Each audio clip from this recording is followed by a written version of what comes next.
Bismillah ar-Rahman ar-Rahim. Assalamu alaikum. This is Dr. Ahmad Al Faris. Today we're going to answer question number 7 from October-November 2020, paper 21. Our talks about moment. A uniform plank rests on a pivot at its center. So when they said uniform, that means the weight acts exactly at the center. And since they said that the pivot acts on the center, that means the weight and the force of the normal contact from the pivot, they are cancel out each other, acting on what? On the pivot. They don't have moment about the pivot, okay? Two children, P and Q, sits on the plank on the position shown. The boy, P, okay, has a weight, downwards weight of P, and the girl has a weight, W, Q, okay? And both of them, they cause moment about the what? About the pivot, okay? One act anti-clockwise from the boy, and the other act clockwise by the girl. The mass of the boy P, okay, the mass of child P is 25 kilograms, so that is 25 multiplied by G is the weight or the force of the child.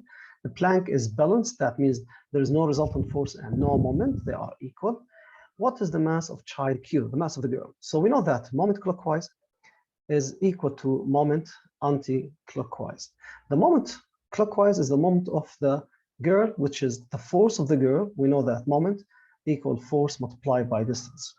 Now we know that here the force is the weight, so WQ multiplied by the distance of the girl of Q, which is 1.5, so multiplied by the distance of the Q, which is 1.5, okay, is equal the mass of the force of the boy, which is weight of P, which we know it's M of P multiplied by G, okay, gravity acceleration multiplied by the distance of P, which is how far it's from the pivot. It's 1.2. This is the distance of the boy, okay? Now, the weight of the girl, as we know, it's mass of the girl that they ask about it. What's the mass of the girl, child Q, multiplied by G, multiplied by 1.5. Now, G with G cancel out each other. We know that. So what left here? We know we want to find the mass of child Q. So MQ is equal MP, which is 25, multiplied by 1.2 divided by the value of the distance here, which is 1.5. And by using calculator, we will find out that it's 25 multiplied by 1.2 equal divided by 1.5, so that mass, it will be 20 kilogram. So the answer is A. Assalamu alaikum. This is Dr. Ahmad Al Faris.